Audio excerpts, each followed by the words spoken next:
Papa,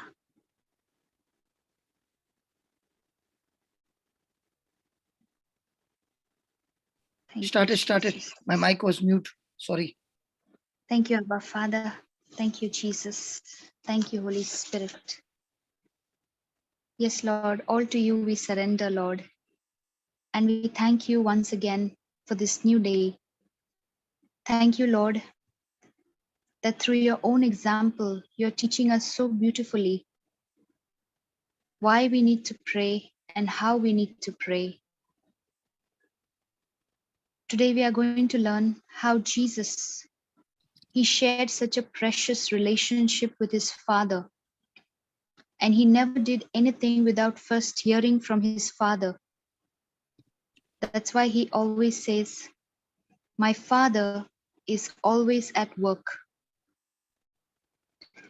One day, we see that Jesus healed a man who had been sick for 38 years. Now, people reacted in various ways. Some were deeply impressed, some were angry, and some wanted answers. Why? Because Jesus was doing these things on the Sabbath. The Jews persecuted him. But Jesus said to them, "My Father is always at work to this very day, and I too am working." John chapter 5, 16 and 17. In the New King James Version, we see, "My Father has been working until now, and I have been working." Let us ask ourselves, when we read Bible, we always say, "I read the Bible. I have done my gospel reading for today." Have I truly read it?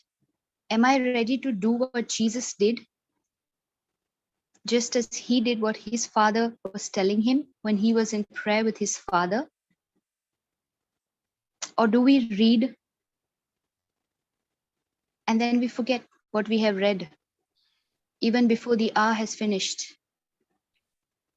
When I discovered what Jesus was teaching here, my perspective of myself and my relationship to the Father changed.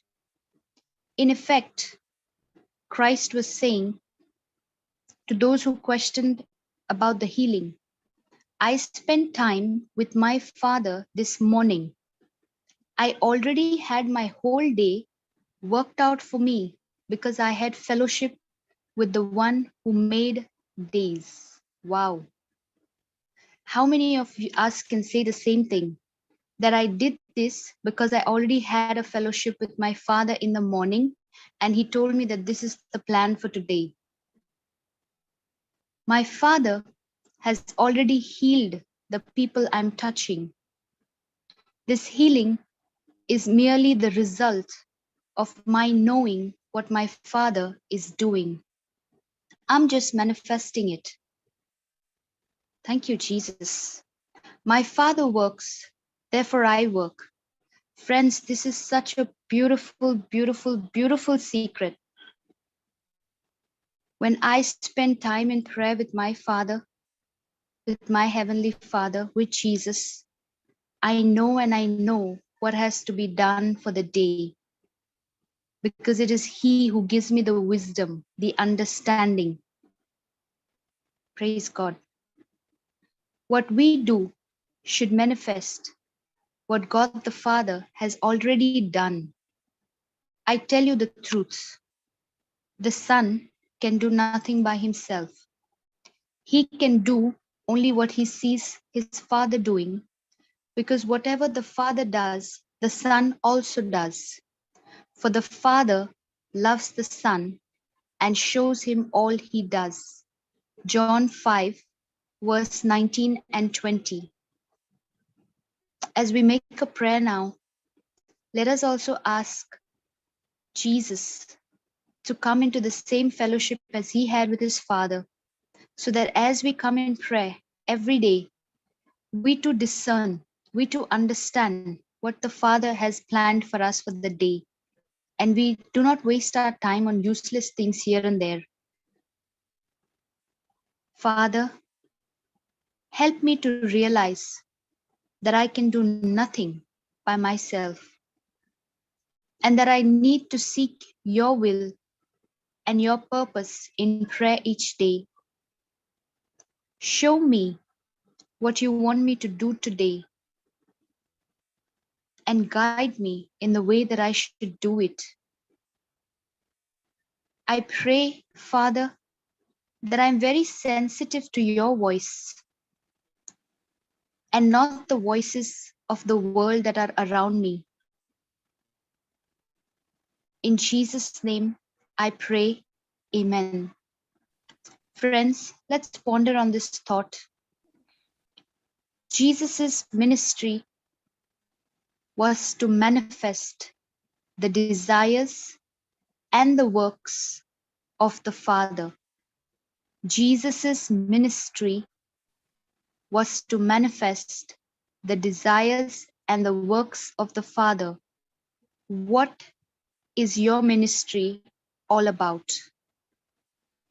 Thank you, Abba Father. Thank you, Jesus. Thank you, Holy Spirit. In Jesus' name we pray. Amen. Amen.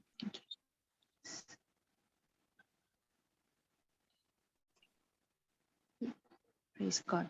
Today's gospel reading will be from the book of Acts, chapter 17, verse 15, 22 to 34, and chapter 18, verse 1. Praise God. Just to give you a background of until we reach chapter 15, a very brief background. Paul, Silas was in Thessalonica, okay, and there they were with a person called Jason, who was a Christian, and he was preaching. And as we have seen so far, Paul, wherever he preached, he always faced persecution. He was literally thrown out from Antioch, Iconium, Lystra, Derbe, and now he's come to Thessalonica, where once again, what he's teaching has been rejected. And at midnight, and they even took Jason and they threatened him and asked him, where have you hidden him? Because they knew that he is a Christian and he's been following the teachings. And at midnight, they let Paul to escape, and Paul went into Berea. Now, when he went into Berea, he was able to preach because there the people were very curious. They listened to what he said, they accepted what he said, but they didn't merely just accept. They actually went back into the scriptures to find out what he's preaching is really true or no. And while he was in the process of doing this, the people at Thessalonica already got word that this Paul is again going and doing the same thing in Berea. So they came chasing him out there also because they were so envious and so jealous of what he was doing. Again, he had to flee from there. Okay. And Silas and Timothy stayed back. And that's where we come to the 15th verse. Okay. And they that conducted Paul brought him unto Athens, and receiving a commandment unto Silas and Timotheus, for to come to him with all speed they departed. Now I would understand that Silas and Timotheus didn't depart along with Paul because Paul was very interested in preaching the gospel everywhere he passed by, no doubt. But because he had to leave so fast because of the people coming against him, he let Silas and Timotheus stay back so that they could nurture the new Christians a little more, so as to make the church a little more stronger there. Praise God. Thank you, Jesus. Now we go to verse 22. Okay, now here we see that Paul has come to Athens. Okay, and now in Athens, when he came, he could have easily waited for Silas and Timotheus to continue his ministry work. But when he entered Athens, he was so shocked with the number of things he saw around him, the idol worship and all of them, that it prompted him to start with his teachings right off because he couldn't see that idol worship going on. Okay, so Paul addresses the Areopagus. Then Paul stood in the midst of Mars Hill and said, "You men of Athens, I perceive that in all things you are too superstitious." Now, here we see Paul had a very different approach to preaching.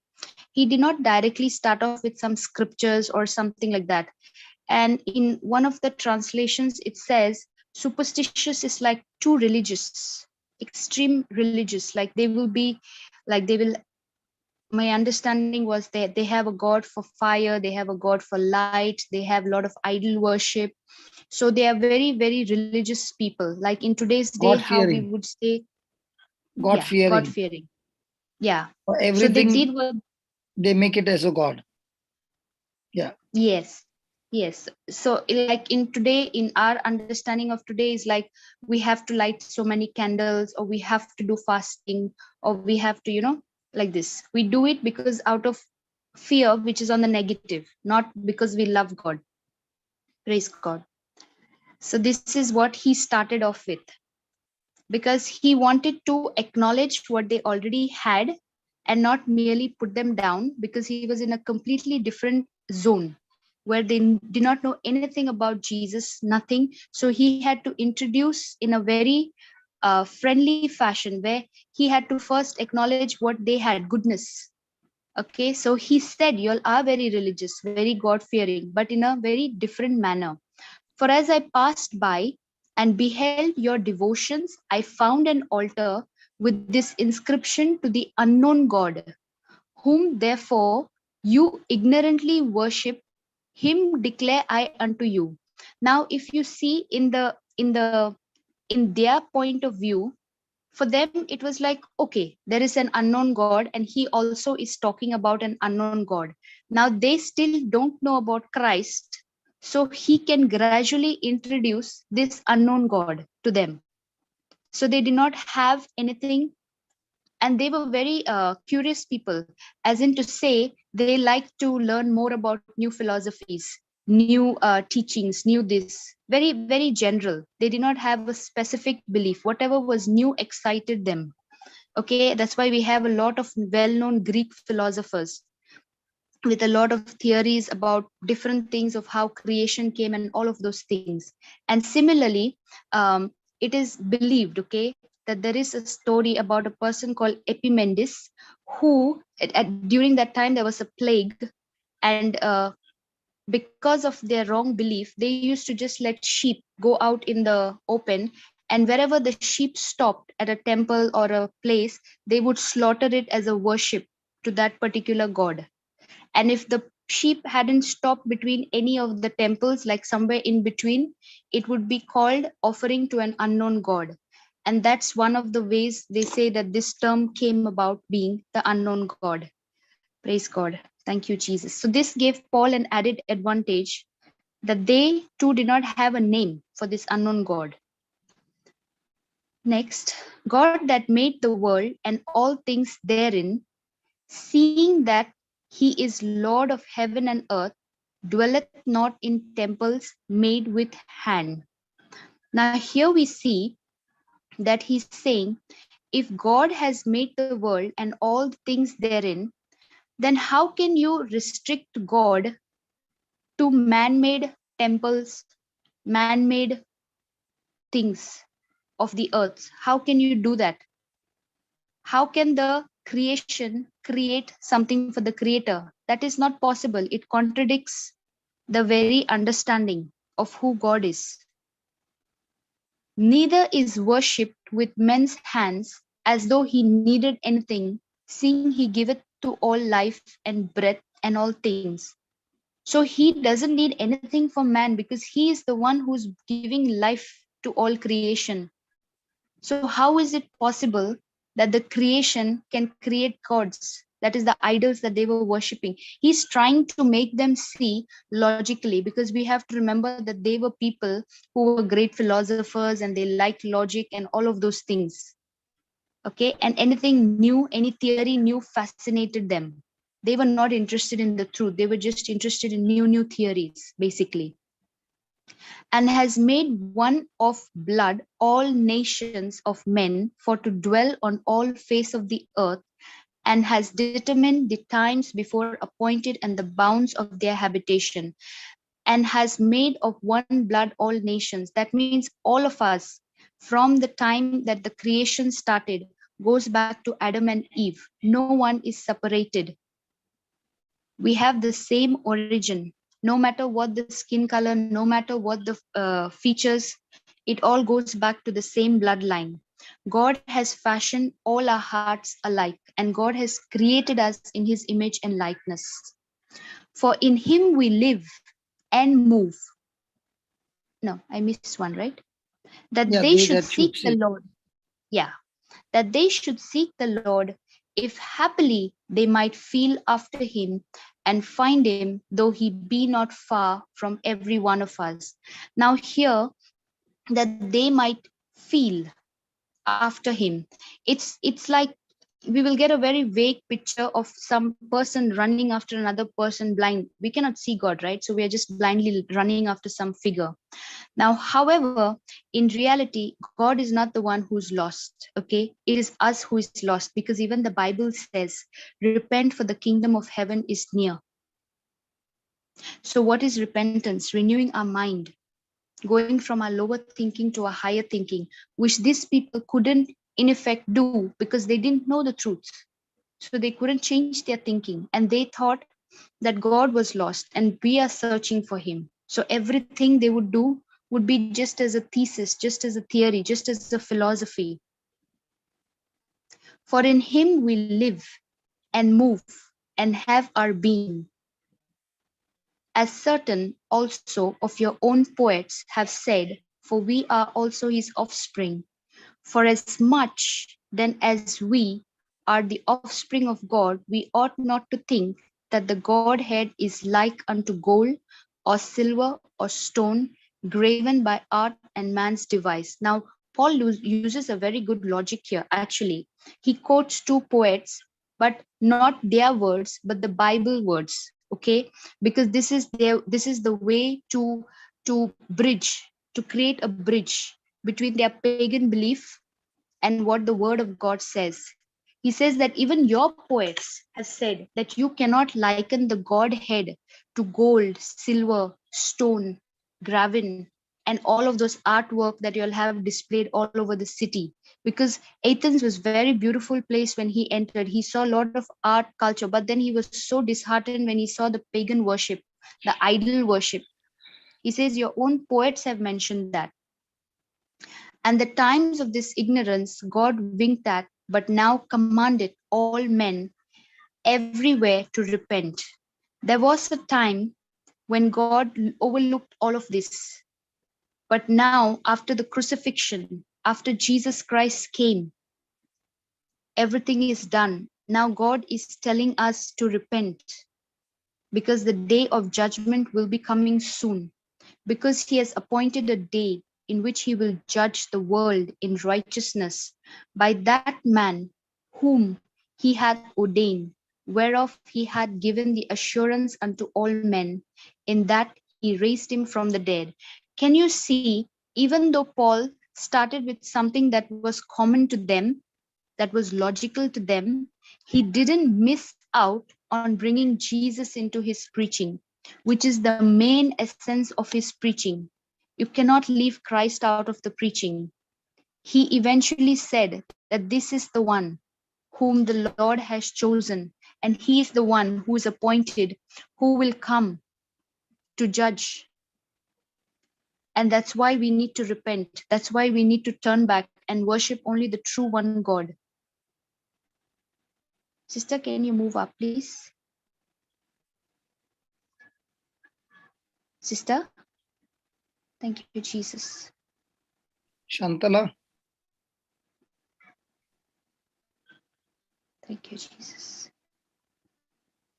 And when they heard of the resurrection of the dead, some mocked and others said, we will hear thee again of this matter. Now, here is what pricked them. The moment he spoke about resurrection, they refused. They said, no, this man is preaching something else. Some of them mocked, some of them said, okay, and some of them said, we'll hear you later. Now, the resurrection of Jesus is the very important point. Many men can do good, but no other founder of any other religion has risen from the dead. And this puts Jesus in a very different category. So whether some of them mock, whether some of them say anything, it doesn't matter. This is the truth. This is what sets Jesus apart. There's no other Savior who has gone to the cross, given his life unconditionally, without having any sin in him. So Paul departed from among them, howbeit certain men clave unto him and believed, among the which was Dionysius the Areopagite, and a woman named Damaris, and others with them. So immediately when the rejection came, now Paul had to leave again.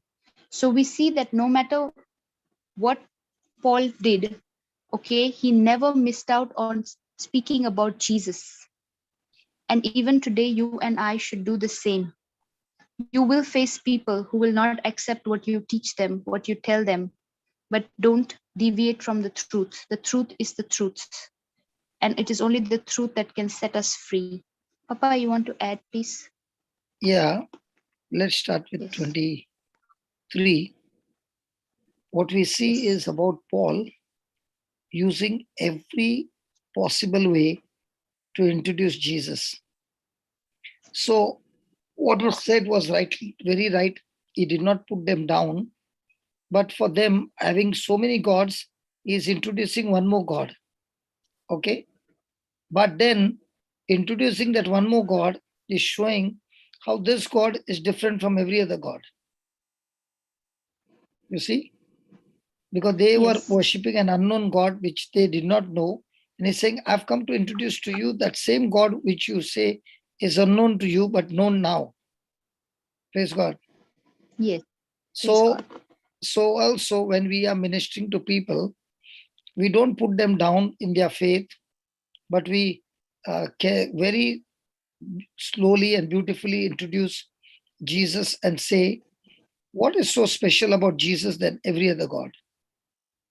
And that is very important. Why is Jesus so special?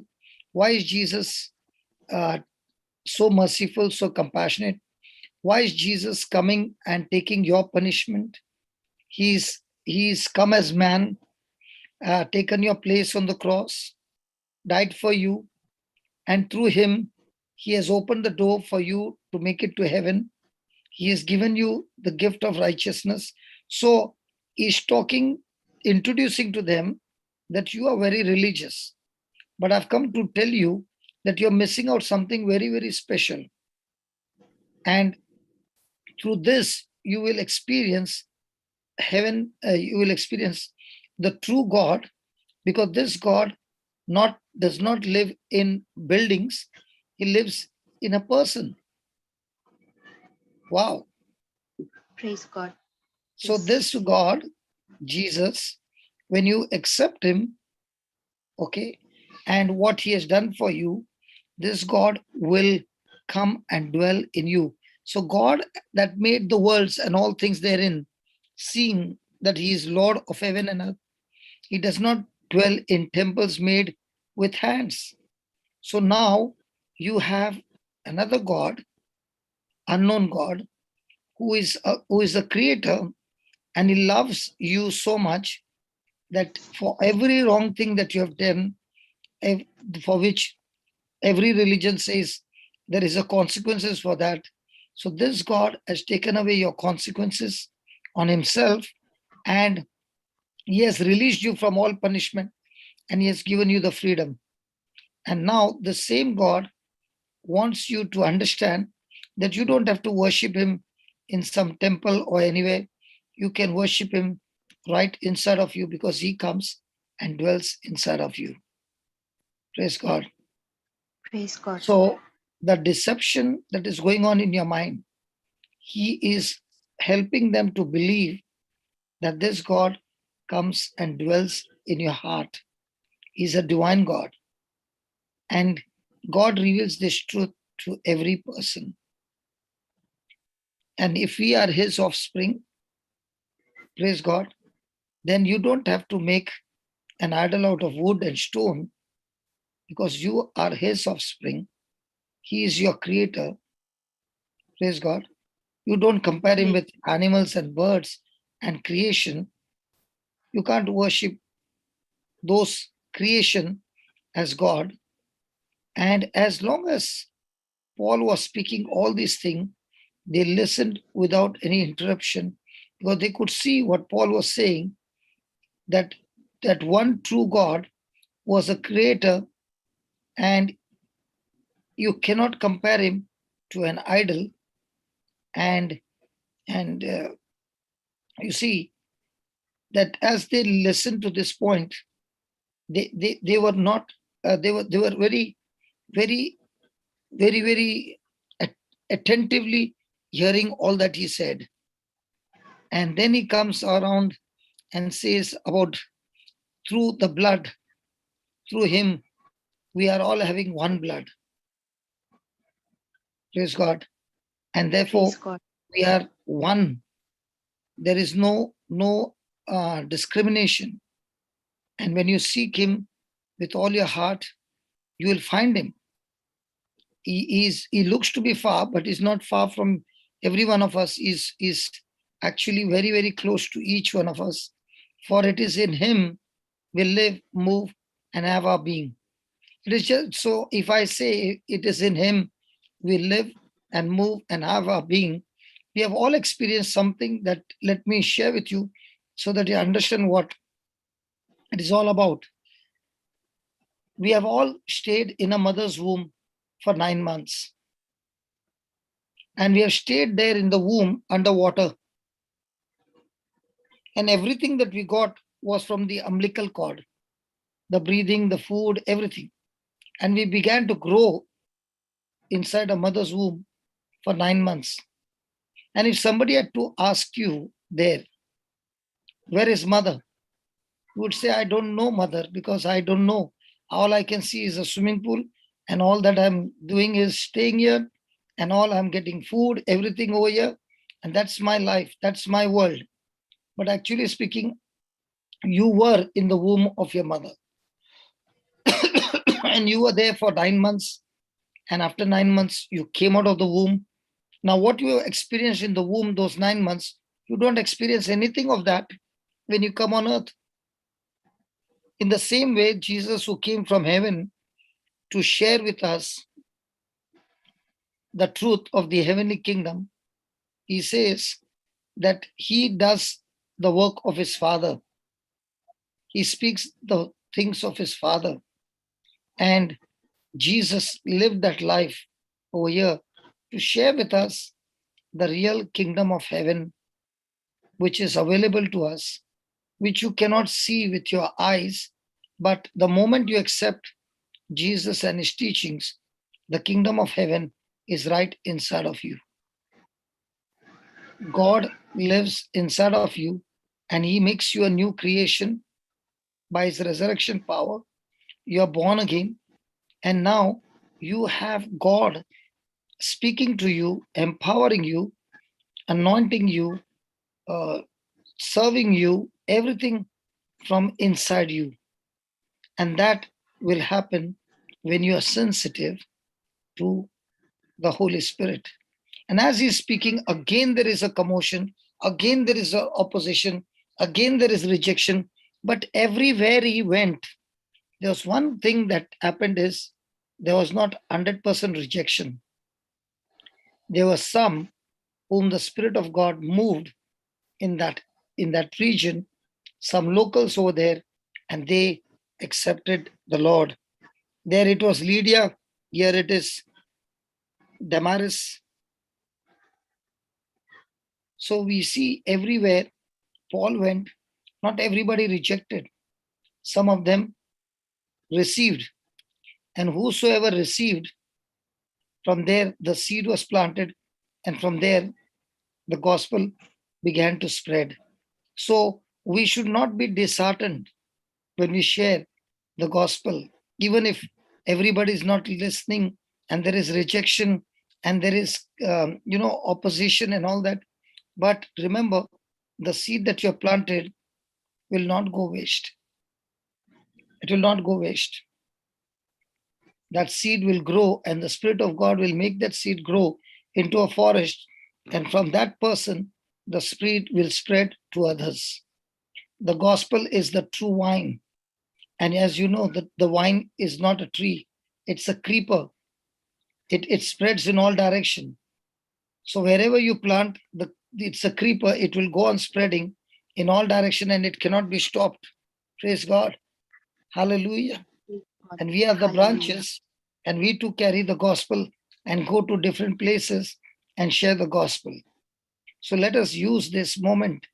And Paul is an excellent example with so much of opposition from his own brothers, the Jews, who come after him to kill him. But every time the Lord saves him, and again he is back on the job somewhere else. So he's not ashamed to preach the gospel, neither has he got fear of preaching the gospel, because he understands it is in the preaching of the gospel that salvation can be brought and people can be saved from judgment, from being cast into hell forever, and they will experience God's love on this planet Earth. And what more do we need? This is the best time, our best opportunity, when people are facing tests and trials which they cannot have any answer. Jesus is the answer for everything.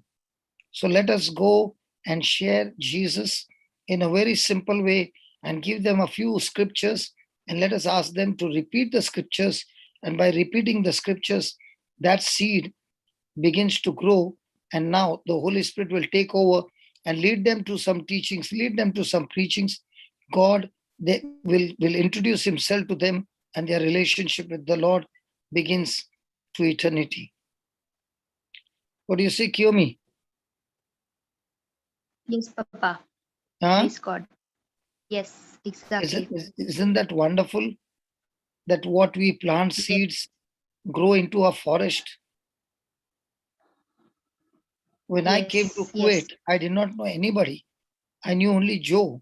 Joe had come because he had come for a retreat in Goa, and he had come with a gang of boys, and they were doing all the mischief. And it was during one of the anointing session, he got anointed and his life changed. For the next few days, he would not talk to anybody. He would be sitting with the Bible. A boy who was so mischievous became silent, and everybody at home began to wonder what exactly happened in this retreat.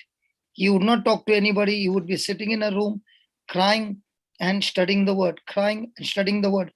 And within a month, he was called to Kuwait.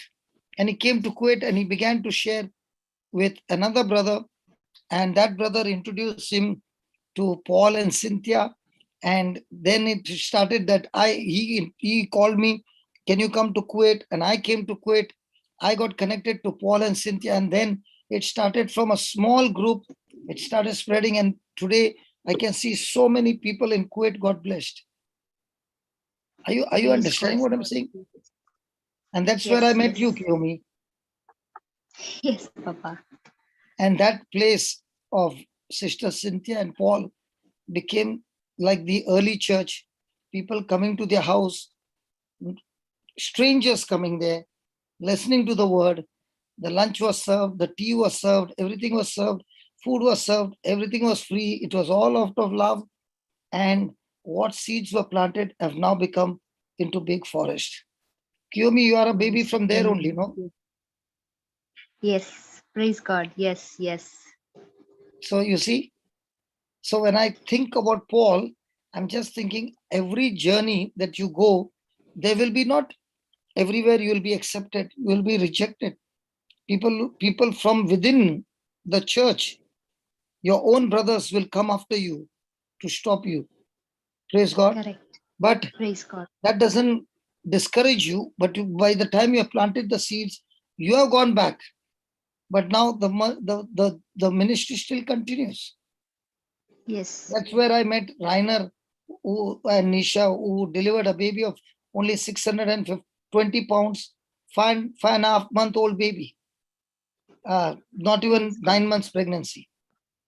And that's where the gospel was preached. And today that same Renisha has grown up into a beautiful, beautiful anointed child of God. Thank see? you, Jesus. So when I look at the journeys that have gone, it is so fruitful, so fruitful. So please, this is the best time that God has given us a season to pick up your phone, talk to somebody. Even if you don't have much knowledge, talk to them what God has done, give your testimony, give them a few scriptures and say, come on, can we pray together every day? At this time, I will call you and we'll pray for some time. And help them and hold their hand for some time and start praying. You will see the glory of God manifesting. Please do something.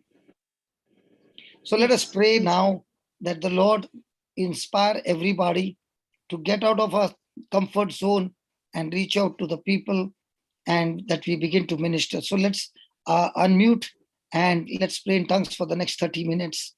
And thank you, Father. Thank you. Let's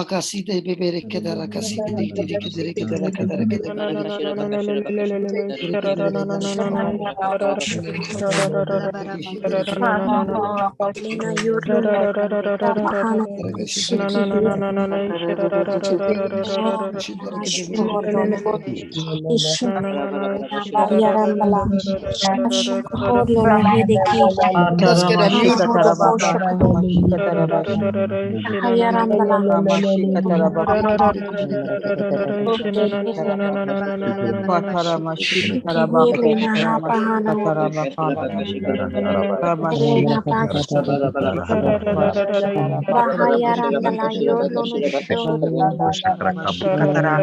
Glory to you, Lord Jesus, the King of Kings and Lord of Lords.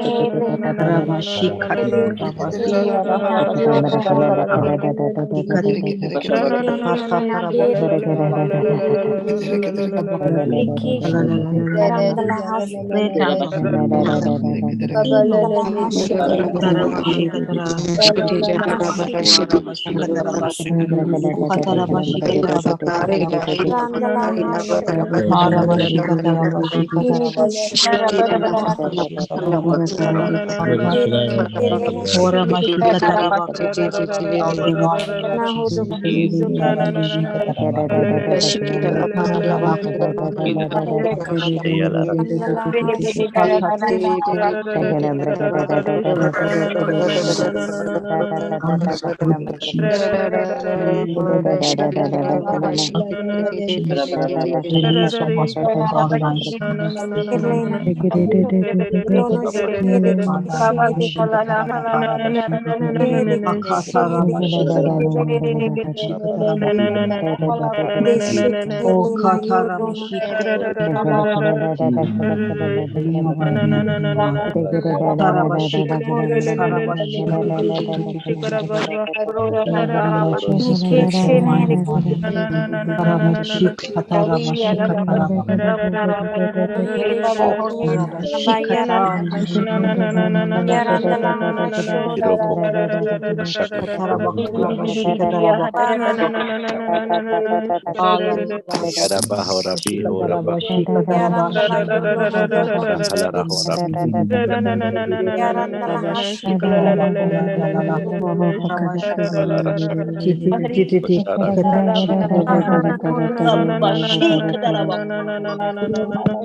Ora bakara bashi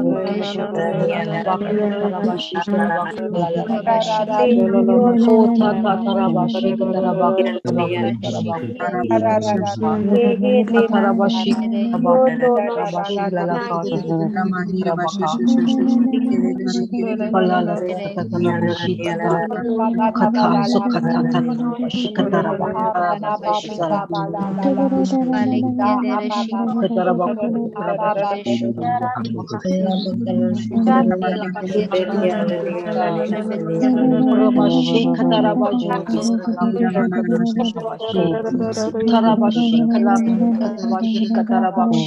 katarabaha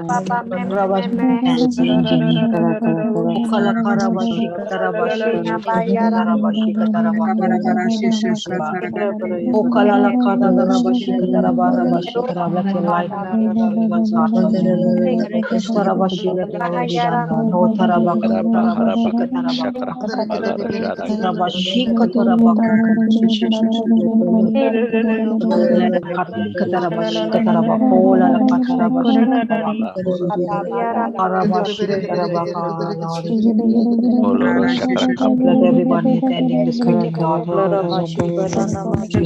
touch,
para baka bashara balara aliara boshakara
Kapiyara bolo rosha balara shakra doro shakra balara laliara bakara balara shara bilara raka balara shakra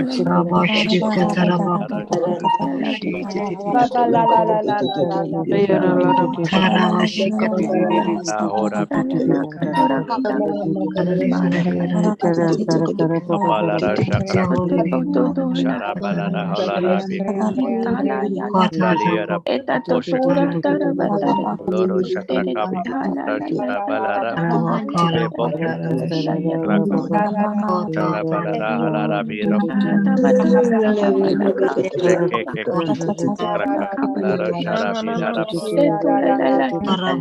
loro boshakara shara balara shara balara laliara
shakra balara shara bilara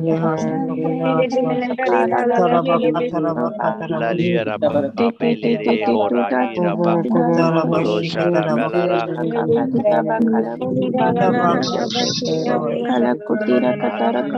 Satati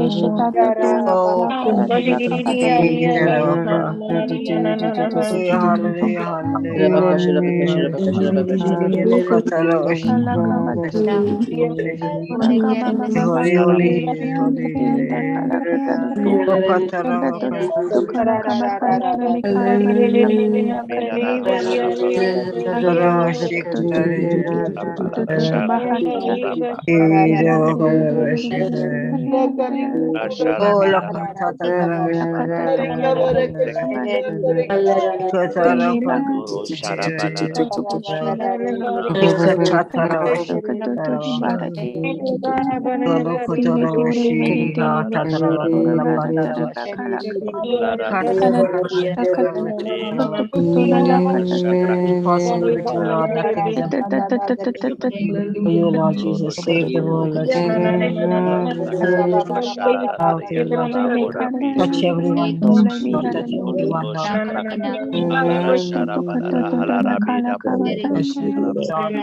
Lord, lands on, heal the lands on, heal lands all over the world. Jesus, suffering with an only prayer, touch the devil is a vinci each and every man.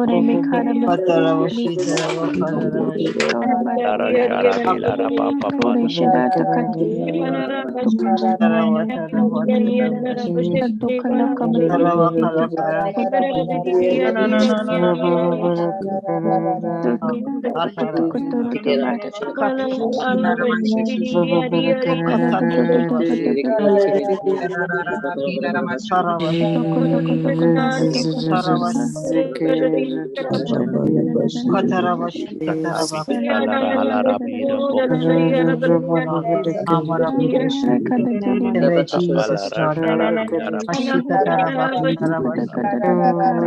lara hora Restore hiro victory, restore. koloro Let us pray. Armor of protection, Lord.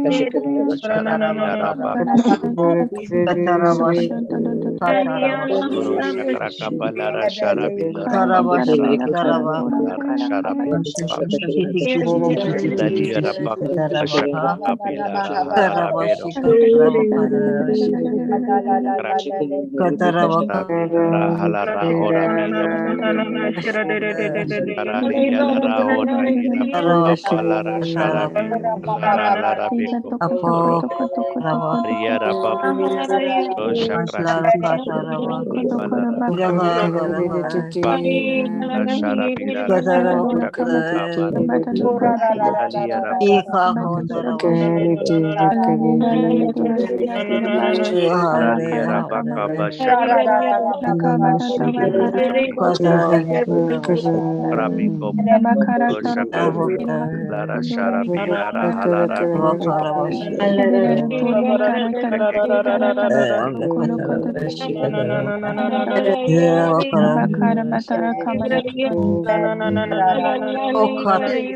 lara sharalia lara hora beko loro sharabi lara papa lara sharaba lara rakaba sharabi robo Pray for all loro healing, Lord, all sharabi healing, physically and spiritually. Oh, Katarabash, ore Rabakarabash, ere shakra Katarabakarabash. lara We want to restore, Lord, good health, health, joy, happiness, and bliss. Gifts of the Holy Spirit be upon each one, Lord. lara beko sharaba Oh, Katarabashi, Tatarabakala, balara liara the bonus, Lord. lara Karabashi, sharabile re hora biro koloro ere shakra Katarabakarabash. lara sharabalara Oramai, lara Katarabakarabash. shakra hora hiro boko bolo Oro Alalia Rapak Shakraka Palara Shara Bilara Halara Palara Elere Holara Paka Boloro Holara Amira Pakra Shara Bilara Holara Piara Lara Shara Balara Alara Shakra Balara Shara Bilara Palara Raka Balara Shara Alara Shara Balara Halara Biro Aliera Pak Alara Shakra